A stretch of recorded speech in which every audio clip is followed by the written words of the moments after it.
أشهد أن لا إله إلا الله وحده لا شريك له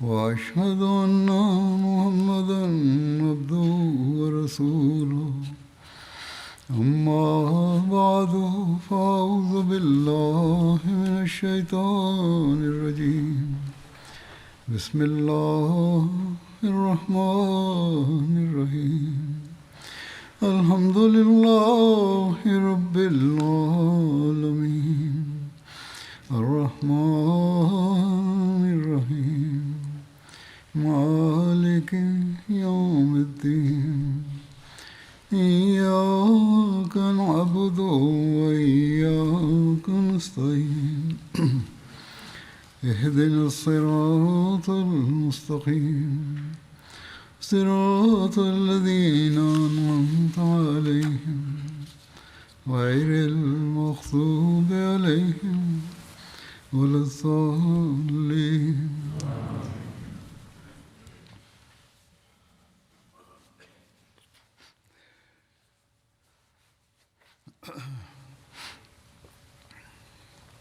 آج دو غزوات کا ذکر کروں گا.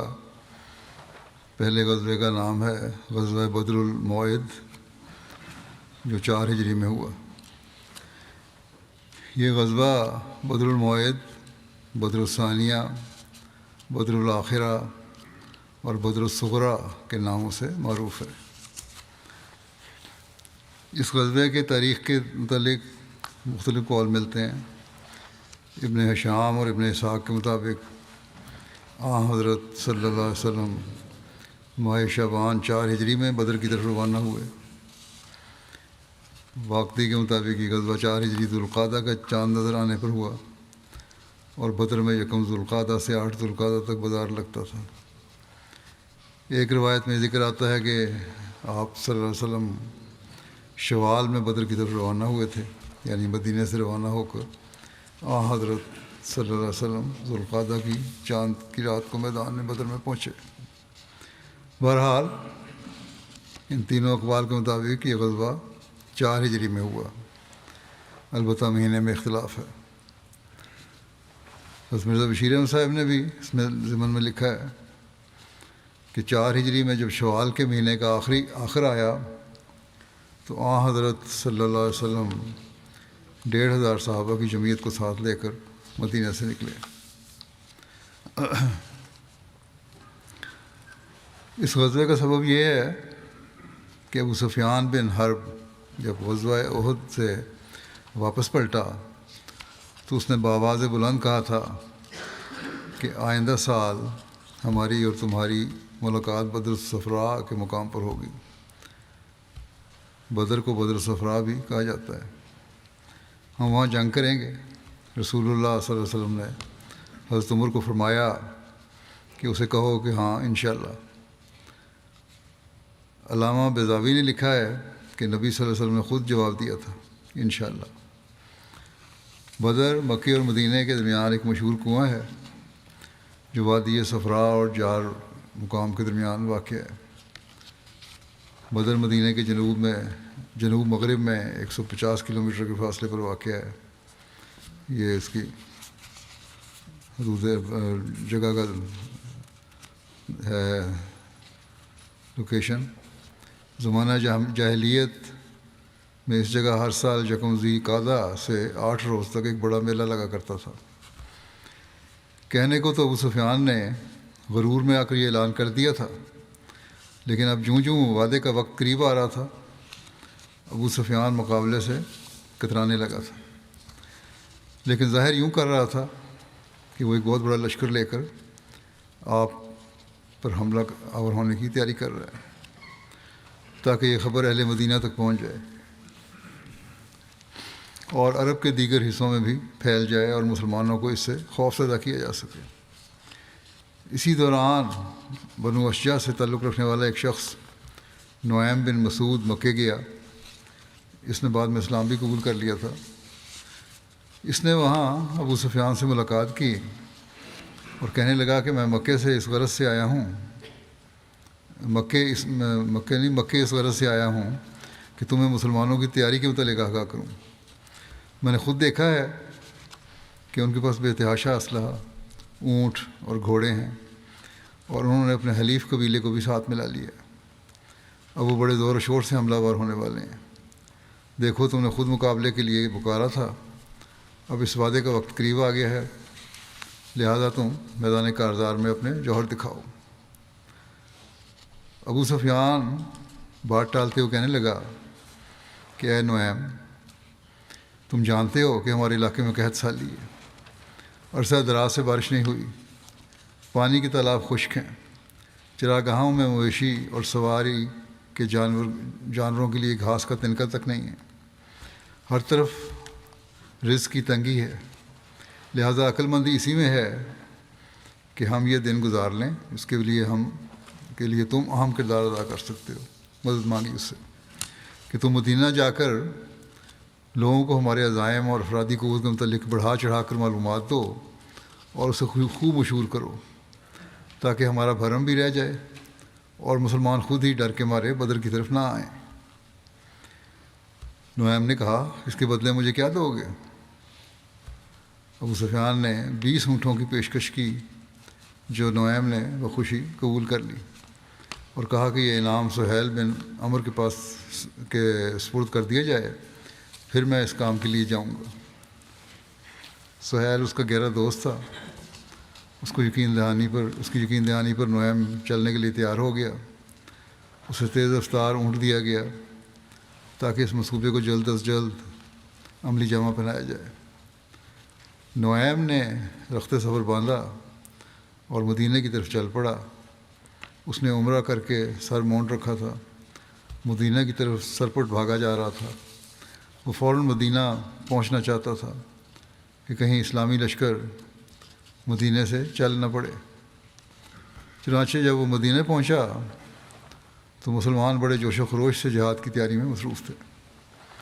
مسلمانوں نے اس سے پوچھا نعیم کہاں سے آئے ہو؟ اس نے بتایا میں عمرہ کر کے مکے سے آ رہا ہوں۔ انہوں نے کہا پھر تو تمہیں ابو سفیان کے بارے میں علم ہوگا، اس کی جنگ کی تیاری کیسی ہے؟ اس نے کہا کہ ابو سفیان نے تو بہت لشکر اکٹھے کر لیے ہیں، سارا عرب اپنے ساتھ ملا لیا ہے۔ بڑا مبالغہ کیا اس نے، وہ اتنی بڑی فوج لے کر آ رہا ہے کہ اس کا مقابلہ کرنا تمہارے بس کی بات نہیں ہے۔ میری مانو تو تم لوگ مدینہ ہی میں ٹھہرے رہو، جنگ کے لیے مدینہ سے باہر مت جاؤ۔ وہ اتنے بڑے لشکر کے ساتھ حملہ آور ہونے والا ہے کہ اس سے صرف وہی بچ سکے گا جو بھاگ نکلے گا۔ تمہارے سرکردہ لوگ قتل کر دیے جائیں گے، خود محمد صلی اللہ علیہ وسلم زخموں کی تاب نہ لا سکیں گے۔ کیا تم مدینہ سے نکل کر موت کے منہ میں جانا چاہتے ہو؟ افسوس، تم نے اپنے لیے بہت برا فیصلہ کیا ہے۔ اللہ کی قسم میں نہیں سمجھتا کہ تم میں سے کوئی بچ نکلے گا۔ بڑا مایوس کن باتیں کیں تاکہ وہ ڈر جائیں۔ اس نے باتوں کا ایسا پتنگڑ بنایا کہ کبھی ابو سفیان کی تیار کردہ سپاہ کی عددی کثرت کا تذکرہ، کبھی ان کے اسلحے کے ذخائر کا بیان، کبھی رؤسائے قریش کے جوش و خروش کی حکایت، کبھی ان کی خطرناک جنگی چالوں کی مدح سرائی۔ اس نے ایسی مہارت سے اپنی مہم چلائی کہ چند ہی روز میں مدینہ کی فضا خوف و ہراس سے مسموم ہو گئی۔ نعیم بن مسعود کی چال کارگر ثابت ہوئی۔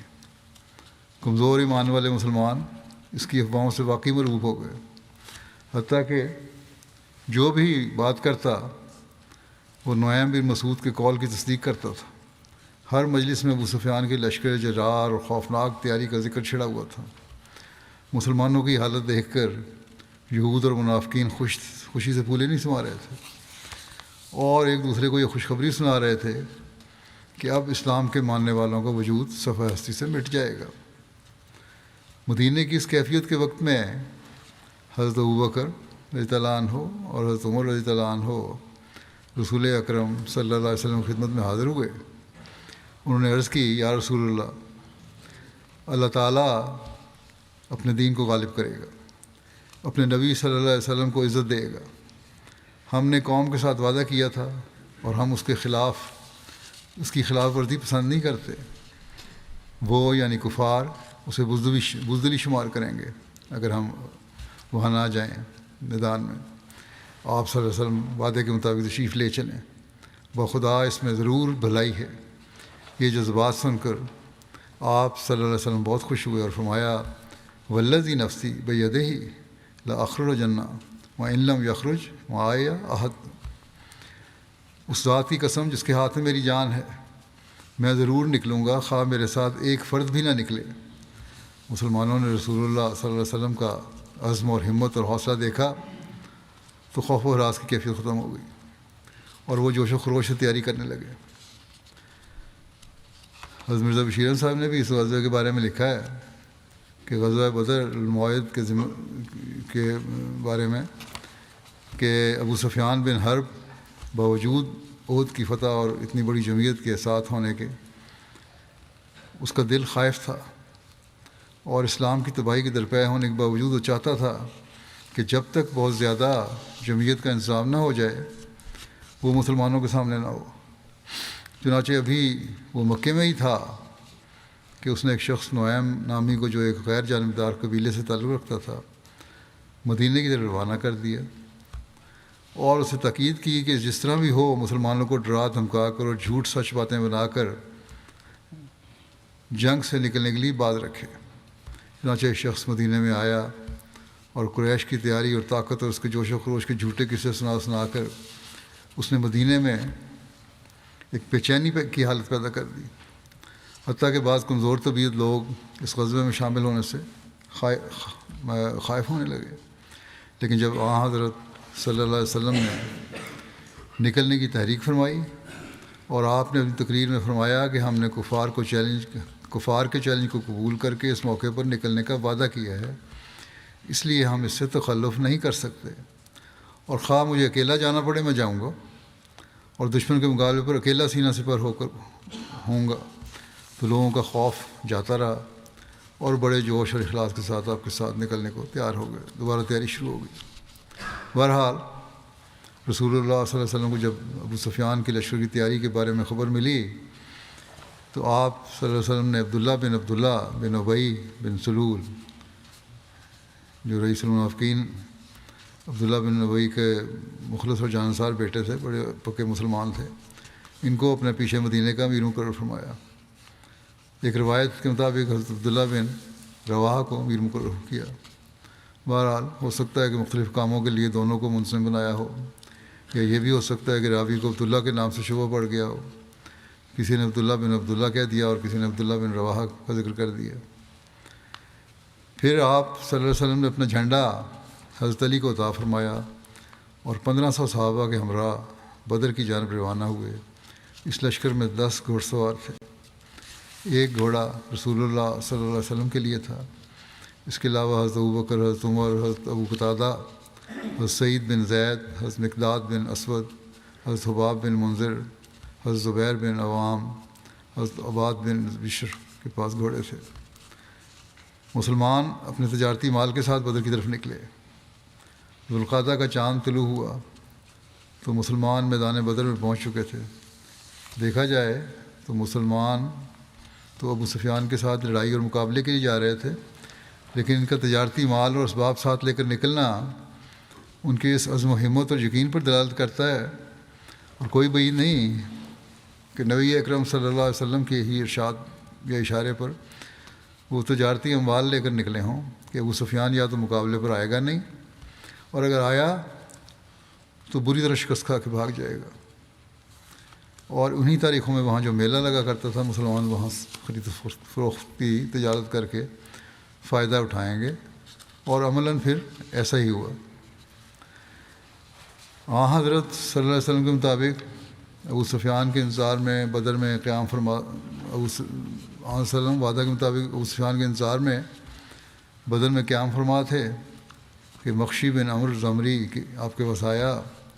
یہ بنو زمرہ کا سردار تھا، اور 2 ہجری میں اس قبیلے کے ساتھ مسلمانوں کا ایک معاہدہ ہوا تھا کہ آپ بنو زمرہ پر حملہ نہیں کریں گے، اور نہ بنو زمرہ آپ کے خلاف کوئی کارروائی کریں گے، نہ کسی کارروائی میں حصہ لیں گے، اور آپ کے کسی دشمن کی مدد بھی نہیں کریں گے۔ آپ نے کہا کہ اے محمد اس نے کہا کہ اے محمد صلی صلی اللہ علیہ وسلم کیا آپ اس چشمے پر قریش سے جنگ کرنے آئے ہیں؟ اس کی گفتگو سے آپ صلی اللہ علیہ وسلم نے اندازہ لگا لیا کہ یہ شخص قریش کی طرف جھکاؤ رکھتا ہے۔ آپ نے فرمایا کہ ہاں اے بنو زمرہ کہ بھائی، اگر تو چاہتا ہے تو ہمارے ساتھ تو ہمارے اور تمہارے درمیان جو صلح کا معاہدہ ہے اسے ختم کر کے ہم تم سے جنگ کر لیتے ہیں، یہاں تک کہ خدا تعالیٰ ہمارے اور تمہارے درمیان فیصلہ کر دے گا۔ مخشی نے کہا اے محمد صلی اللہ علیہ وسلم، بخدا ہمیں آپ سے جنگ کرنے کی کوئی ضرورت نہیں۔ اس ملاقات میں رسول اللہ صلی اللہ علیہ وسلم نے حکمت اور دلیری سے اس قبیلے پر بھی واضح کر دیا کہ ہمارے درمیان جنگ بندی کا معاہدہ کسی بزدلی اور کمزوری کی بنا پر نہیں تھا، اور یوں جنگ احد کے بعد مختلف قبائل جو مسلمانوں کو کمزور سمجھ کر ان پر حملہ کرنے کے منصوبے کرنے لگے تھے، ان پر آپ صلی اللہ علیہ وسلم نے بڑی حکمت اور کامیابی سے مسلمانوں کی قوت اور دلیری کے اثرات کو بحال فرمایا۔ مسلمان تو حسب وعدہ بدر کے میدان میں پہنچ چکے تھے، البتہ دوسری طرف ابو سفیان نے سرداران قریش سے کہا کہ ہم نے نعیم بن مسعود کو بھیج دیا ہے، وہ مسلمانوں کو سفر پر روانہ ہونے سے پہلے پست ہمت کر دے گا۔ وہ انتہائی کوشش کر رہا ہے، لیکن ہم ایک یا دو راتوں کے لیے نکلیں گے، پھر ہم واپس آ جائیں گے۔ اگر محمد صلی اللہ علیہ وسلم سفر کے لیے نہ نکلے تو ہم بڑے آرام سے کہہ دیں گے کہ ہم تو گئے تھے لیکن محمد صلی اللہ علیہ وسلم اور ان کے ساتھی ہی نہیں آئے، اور اس طرح پر ہماری فتح ہوگی۔ اور اگر وہ سفر کے لیے نکل پڑے تو ہم ظاہر کریں گے یہ قحط کا سال ہے، ہمارے لیے شادابی کا سال نکلنے کے لیے بہتر ہوگا، اور یہ کہہ کر راستے سے ہی پلٹ آئیں گے۔ قریش نے کہا یہ اچھا مشورہ ہے۔ اس پر کفار کا لشکر ابو سفیان کی قیادت میں مکے سے روانہ ہوا۔ ان کی تعداد 2000 تھی، ان میں سے 50 گھوڑے تھے۔ یہ لشکر وادی مر الزہران میں مجنہ نامی چشمے پر خیمہ زن ہوا۔ مر الزہران مکے سے 22 کلومیٹر شمال میں ہے۔ قحط سالی کے سبب قریش کے اقتصادی حالات واقعی خراب تھے اور ان کی آمدنی کے ذرائع کم ہو گئے تھے، اس لیے ان کو مقررہ وقت اور جگہ پر پہنچنے کی ہمت نہیں ہو رہی تھی، یعنی بدر پہنچنے کی۔ لیکن شرمندگی کے ڈر سے اس لشکر نے کوچ کیا۔ ان کا سپہ سالار مکے ہی سے بوجھل اور بد دل تھا۔ وہ بار بار مسلمانوں سے ہونے والی جنگ کا انجام سوچتا تھا اور ان کی ہیبت کے مارے لرز رہا تھا۔ مر الزہران پہنچ کر اس کی ہمت جواب دے گئی اور وہ واپسی کے بہانے سوچنے لگا، اور آخرکار اپنی فوج میں واپسی کا اعلان اور اسباب کی وضاحت کرنے کے لیے کھڑا ہوا۔ اس نے کہا اے قریش کے لوگو، تمہارے لیے شادابی اور ہریالی کا سال جنگ کے لیے موزوں رہے گا، تاکہ تم جانوروں کو بھی چرا سکو اور خود بھی دودھ پی سکو۔ اس وقت خشک سالی ہے، لہذا میں واپس جا رہا ہوں، تم بھی واپس چلے چلو۔ ابو سفیان کے اس فیصلے کی مخالفت کیے بغیر سب نے واپسی کی راہ لی، اور کسی نے بھی سفر جاری رکھنے اور مسلمانوں سے جنگ کی رائے نہ دی، جس سے معلوم ہوتا ہے کہ پورے لشکر کے اعصاب پر مسلمانوں کی ہیبت چھائی ہوئی تھی۔ حضرت صلی اللہ علیہ وسلم کے وعدے کے مطابق ابو سفیان کے انتظار میں بدر میں 8 روز قیام کرنے کے بعد مدینہ واپس آ گئے، اور آپ اس غزوے کے لیے کل 16 راتیں مدینہ سے باہر رہے۔ دشمن مقابل آنے کی ہمت نہ کر سکا، اس کی خوب سبکی ہوئی، مسلمانوں کے حوصلے بلند ہوئے۔ اس علاقے کے بعض مقامی کافروں کا جھکاؤ قریش مکہ کی طرف تھا۔ آپ صلی اللہ علیہ وسلم نے نہایت بہادری سے ان پر اپنا عزم واضح کیا تو وہ بھی دبک گئے۔ بدر کے بعض تاجر فارغ ہو کر مکہ گئے اور ابو سفیان کو مسلمانوں کی مستحکم صورتحال کی تفصیل سے آگاہ کیا۔ ابو سفیان اور اس کے ساتھی اپنی بزدلی اور وعدہ خلافی پر نہایت شرمندہ ہوئے۔ اس غزوے میں گو عملی لڑائی نہ ہوئی، تاہم مسلمانوں کا وقار اور اعتماد بحال ہوا اور دشمن پر رعب میں خوب اضافہ ہوا۔ حضرت مرزا بشیر احمد صاحب نے اس زمانے میں لکھا ہے کہ حضرت صلی اللہ علیہ وسلم 1500 صحابہ کے ساتھ مدینہ سے روانہ ہوئے، اور دوسری طرف ابو سفیان اپنے 2000 سپاہیوں کے ہمراہ مکے سے نکلا، لیکن خدائی تصرف کچھ ایسا ہوا کہ مسلمان تو بدر میں اپنے وعدے کے مطابق پہنچ گئے، مگر قریش کا لشکر تھوڑی دور آ کر پھر مکے کو واپس لوٹ گیا۔ اور اس کا قصہ یوں ہوا کہ جب ابو سفیان کو نعیم کی ناکامی کا علم ہوا تو وہ دل میں خائف ہوا اور اپنے لشکر کو یہ تلقین کرتا ہوا راستے سے لٹا کر واپس لے گیا کہ اس سال قحط بہت ہے اور لوگوں کو تنگی ہے، اس لیے اس وقت لڑنا ٹھیک نہیں، جب کشائش ہوگی تو زیادہ تیاری کے ساتھ مدینہ پہ حملہ کریں گے۔ اسلامی لشکر 8 دن تک بدر میں ٹھہرا، اور چونکہ وہاں ماہ ذوالقعدہ کے شروع میں ہر سال میلہ لگا کرتا تھا، ان ایام میں بہت سے صحابیوں نے اس میلے میں تجارت کر کے کافی نفع کمایا، حتیٰ کہ انہوں نے اس 8 روزہ تجارت میں اپنے راس المال کو دگنا کر لیا۔ جب میلے کا اختتام ہو گیا اور لشکر قریش نہ آیا تو حضرت صلی اللہ علیہ وسلم بدر سے کوچ کر کے مدینہ میں واپس تشریف لے آئے، اور قریش نے مکہ میں واپس پہنچ کر مدینہ پر حملے کی تیاریاں شروع کر دیں۔ اب دوبارہ قریش نے واپس پہنچ کے شرمندگی مٹانے کے لیے اور مسلمانوں کو نقصان پہنچانے کے لیے پھر جنگ کی تیاریاں شروع کر دیں۔ تو بہرحال یہ انجام ہوا اس غزوے کا۔ دوسرا غزوہ ہے دومۃ الجندل، یہ ربیع الاول 5 ہجری میں ہوا۔ دومۃ الجندل مدینہ سے تقریباً 450 کلومیٹر کے فاصلے پر ہے۔ قدیم دور میں یہ سفر قریباً 15 یا 17 دنوں میں طے ہوتا تھا۔ یہ مدینہ کے شمال میں شمالی سرحد کے قریب ترین مقام تھا، شامی سرحد کے قریب ترین مقام تھا۔ یہاں بنو قضاء قبیلے کی شاخ بنو کلب کے لوگ آباد تھے۔ اس جگہ بہت بڑی تجارتی منڈی لگتی تھی جو بنو کلب کے زیر انتظام تھی۔ دومۃ الجندل کی وجہ تسمیہ کیا ہے؟ وہاں ایک قلعہ تھا جو پتھر کی خاص قسم سے بنایا گیا تھا۔ دوما کا لفظ اس جگہ پر بھی بولا جاتا ہے جہاں سیلابی ریلی کی وجہ سے گول پتھر خاصی مقدار میں جمع ہو جاتے ہیں۔ اس جگہ کو دوما کہنے کی وجہ سے یہ بھی ہے کہ حضرت اسماعیل کے 2 بیٹے دوما یا دومان کی طرف یہ منسوب ہے۔ بہرحال یہ اس کے نام کی وجہ ہے۔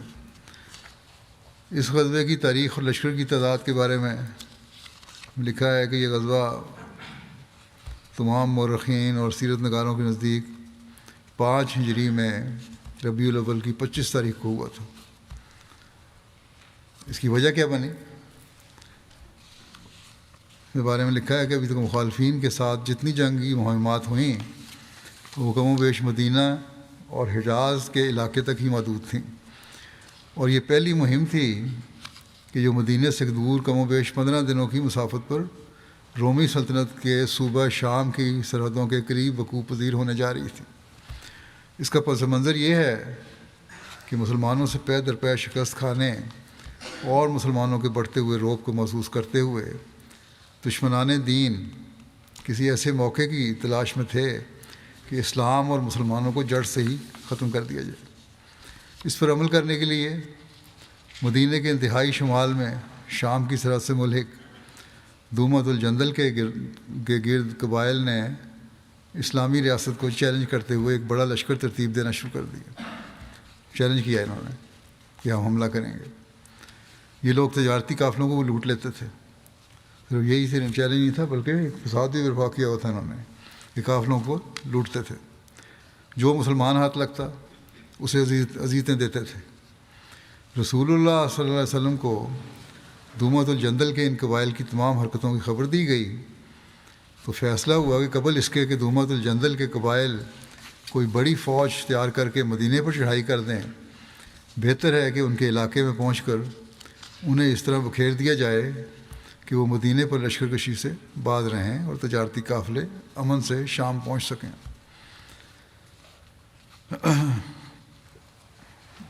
اس کی تیاری کے بارے میں لکھا ہے کہ نبی اکرم صلی اللہ علیہ وسلم نے لوگوں کو نکلنے کا حکم دیا لشکر تیار کر کے، اور مدینہ میں حضرت صبا بن عرفتہ غفاری کو نائب نہ بنایا، اور رسول اللہ صلی اللہ علیہ وسلم 1000 صحابہ کرام کا لشکر لے کر روانہ ہوئے۔ آپ رات کو سفر کرتے اور دن بھر پوشیدہ رہتے۔ بنو عذرا کا ایک شخص راستہ بتانے کے لیے آپ کے ساتھ تھا، اس کا نام مذکور تھا۔ وہ ایک ماہر راستہ بتانے والا تھا۔ وہ تیزی کے ساتھ نکلا اور اس نے سفر کے لیے غیر مانوس راستہ اختیار کیا تاکہ دشمن کو خبر نہ ہو۔ جب رسول اللہ صلی اللہ علیہ وسلم دومت الجندل کے قریب پہنچے تو راستہ بتانے والے نے کہا، یہ بنو تمیم کی چراگاہ ہے، یہاں ان کے اونٹ اور مویشی ہیں، آپ یہاں ٹھہریں، میں معلومات لے کر آتا ہوں۔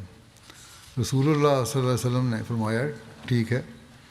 تو عذری اکیلے معلومات لینے کے لیے گیا اور وہاں چوپایوں اور بکریوں کے آثار دیکھ لیے، اور یہ بھی کہ وہ اپنی پناہ گاہوں میں چھپے ہوئے تھے۔ پھر وہ نبی کریم صلی اللہ علیہ وسلم کے پاس واپس آیا اور خبر دی کہ وہ ان کی جگہ پہچان چکا ہے۔ رسول اللہ صلی اللہ علیہ وسلم وہاں سے چل پڑے اور ان کے جانوروں اور چرواہوں پر حملہ کیا اور ان میں سے کچھ پر قبضہ کیا اور باقی بھاگ گئے۔ دومت الجندل والے منتشر ہو گئے، جو چھپے ہوئے لوگ تھے وہاں لڑنے کے لیے جو تیاری کر رہے تھے، اور رسول اللہ صلی اللہ علیہ وسلم نے ان کے میدان میں پڑاؤ ڈالا۔ حضرت صلی اللہ علیہ وسلم نے وہاں چند دن قیام کیا اور مختلف گروہ ارد گرد بھیجے۔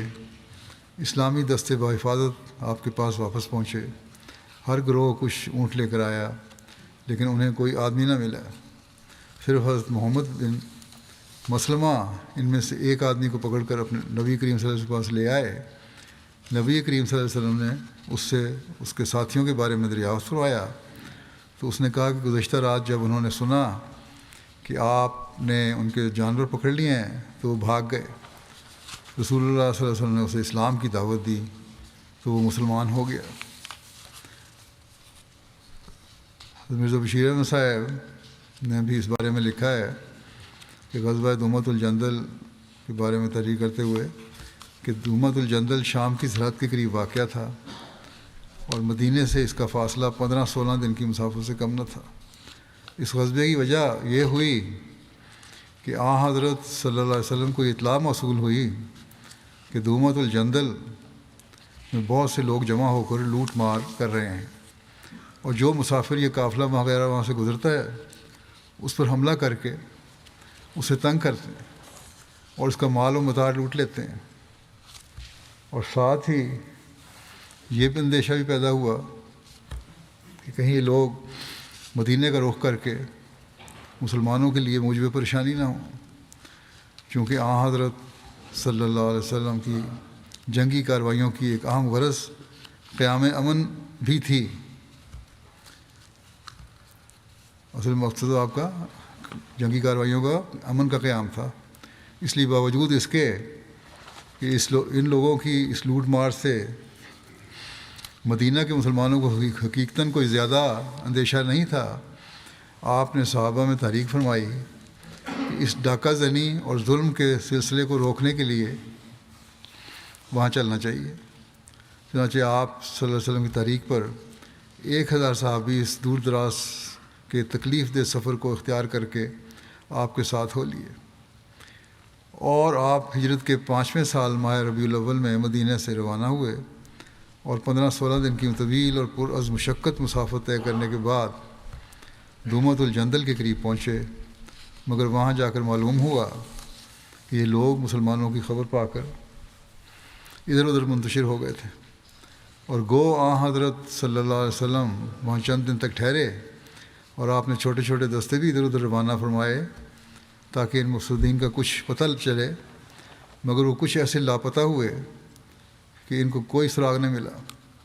البتہ ان کا ایک چرواہا مسلمانوں کے ہاتھ میں قید ہو کر حضرت صلی اللہ علیہ وسلم کی تبلیغ سے مسلمان ہو گیا، اور آپ چند دن قیام کے بعد مدینے کی طرف واپس تشریف لے آئے۔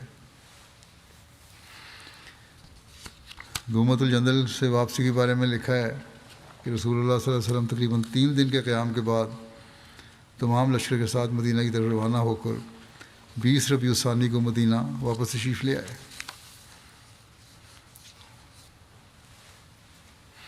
ایک مصنف غزوہ دومۃ الجندل کے مقاصد کا ذکر کرتے ہوئے لکھتا ہے کہ رسول اللہ صلی اللہ علیہ وسلم کے سامنے اس غزوے کے کئی مقاصد تھے.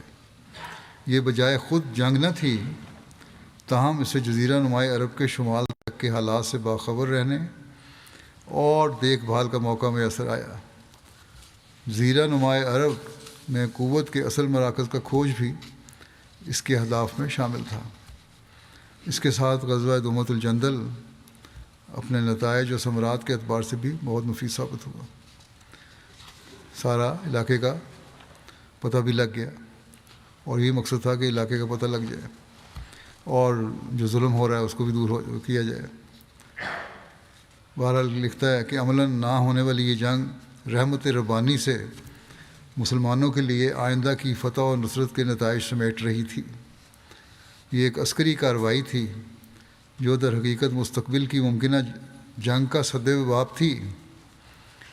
اصل میں تو جو جنگ ہو سکنے کا جو امکان تھا اس کو روکنے کے لیے یہ کارروائی تھی، کیونکہ اس علاقے کے بہت سارے عربی قبائل مدینہ پر چڑھائی کا ارادہ رکھتے تھے. علاوہ ازیں یہ ایک سیاسی جنگ بھی تھی جس نے ان قبائل کی ممکنہ حملہ آوری کو روکا جو جنگ احد میں مسلمانوں کی عارضی شکست سے فائدہ اٹھا کر مدینے پر چڑھ دوڑنے کا خواب دیکھ رہے تھے.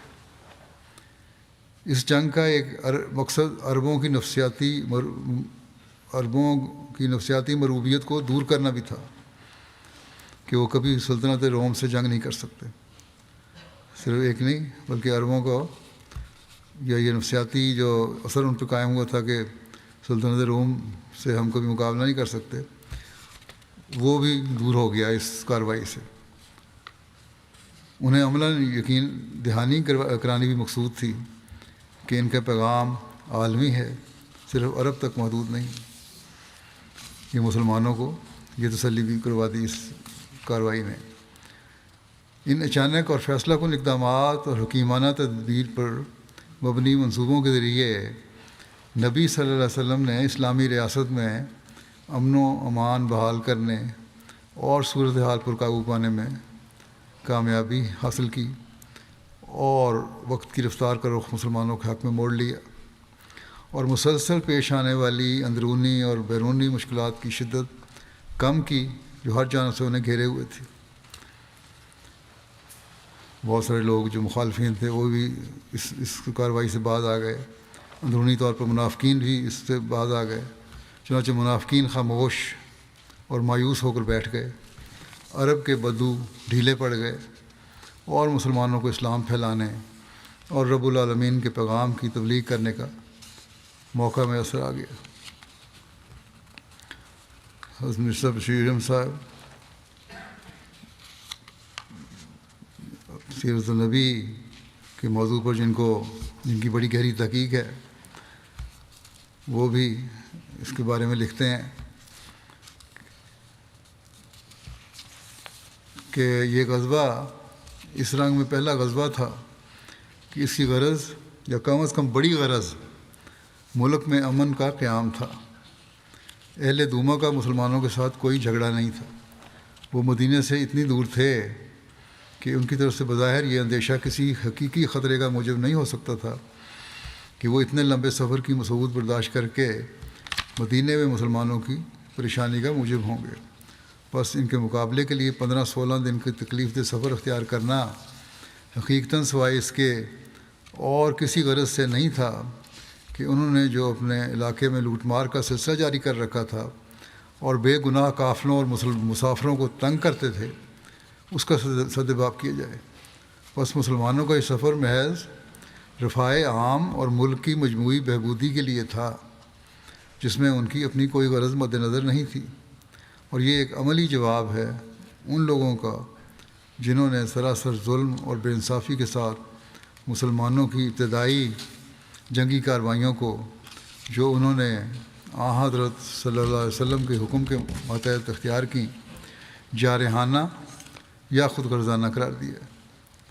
اس غزوے کا ایک نتیجہ تو یہ ہوا کہ اہل دوما مغلوب ہو کر اپنی ان مفسدانہ کارروائیوں سے باز آ گئے اور مظلوم مسافروں کو اس ظلم سے نجات مل گئی اور دوسرے شام کی سرحد میں جہاں ابھی تک مسلمانوں کا صرف نام ہی پہنچا تھا اور لوگ اسلام کی حقیقت سے بالکل ناآشنا تھے، اسلام کا ایک گونا انٹروڈکشن ہو گیا اور اس علاقے کے لوگ مسلمانوں کے طریق و تمدن سے ایک حد تک واقف ہو گئے۔ دھومت الجندر کے قریب قرب و جوار میں بعض عیسائی بھی آباد تھے، مگر روایات میں یہ مذکور نہیں ہے کہ آیا یہ مفسدین جن کے خلاف یہ مہم اختیار کی گئی عیسائی تھے یا کہ بت پرست مشرک، مگر حالات سے قیاس ہوتا ہے کہ غالباً یہ لوگ مشرک ہوں گے، کیونکہ اگر یہ مہم عیسائیوں کے خلاف ہوتی تو مورخین ضرور اس کا ذکر کرتے، عیسائی مورخین تو وہ ضرور ذکر کرتے۔ بہرحال اللہ بہتر جانتا ہے۔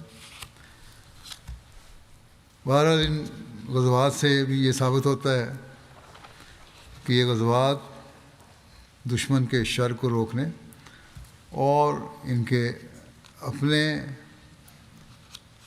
بد ارادوں کو ختم کرنے اور امن عامہ کی فضا قائم کرنے کے لیے کیے گئے تھے، نہ کہ کسی قتل و غارت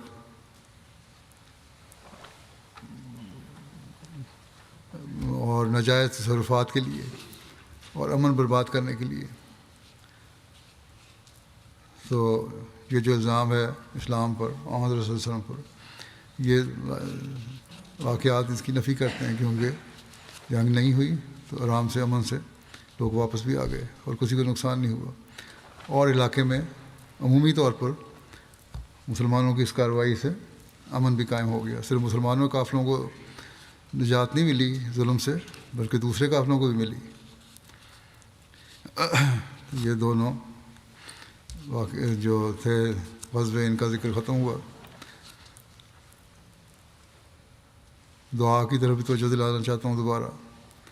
دعا کریں اللہ تعالیٰ دنیا میں عمومی امن بھی قائم فرمائے، وہ امن جس کی خاطر حضرت صلی اللہ علیہ وسلم نے اپنے زمانے میں بھی کوششیں کیں، اور یہی مقصد تھا آپ کے آنے کا، یہی مقصد ہے اسلام کی تعلیم کا۔ یہ سب کچھ اللہ تعالیٰ کے خاص فضل سے ہی ہو سکتا ہے، اس کے لیے دعاؤں کی ضرورت ہے۔ بظاہر لگتا ہے کہ دنیا والے اب اپنے پاؤں پر کلہاڑا مارنے پر تلے ہوئے ہیں، ظاہری طور پر امن کی صورت نظر نہیں آ رہی۔ دوسرے ان مغربی ممالک میں اب مسلمانوں کے خلاف بھی مہم بہت تیز ہو گئی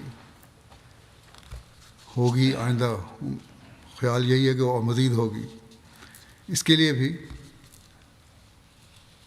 انہیں مسلمانوں کو اپنی بقا کے سامان کرنے ہوں گے، ایک اکائی بننا ہوگا، اپنی حالتوں کو بہتر کرنا ہوگا۔ اللہ تعالیٰ کرے کہ یہ اسے سمجھنے والے ہوں۔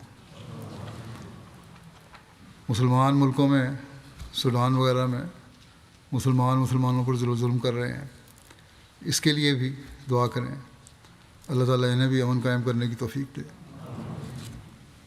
جو مقصد ہے اپنا دین کا، اس کو یہ بھول گئے ہیں، بھائیوں کو مار رہے ہیں۔ تو یہی وجہ ہے کہ جو غیر ہیں وہ بھی مسلمانوں پر ظلم کر رہے ہیں۔ اللہ تعالیٰ ان کو اپنی اناؤں اور ذاتی خواہشات کو پورا کرنے کی خواہشات کو پورا کرنے کے بجائے ملک و قوم کی خدمت کرنے والا بنائے، اور امن برباد کرنے والے ہونے کے بجائے امن قائم کرنے والا بنائے۔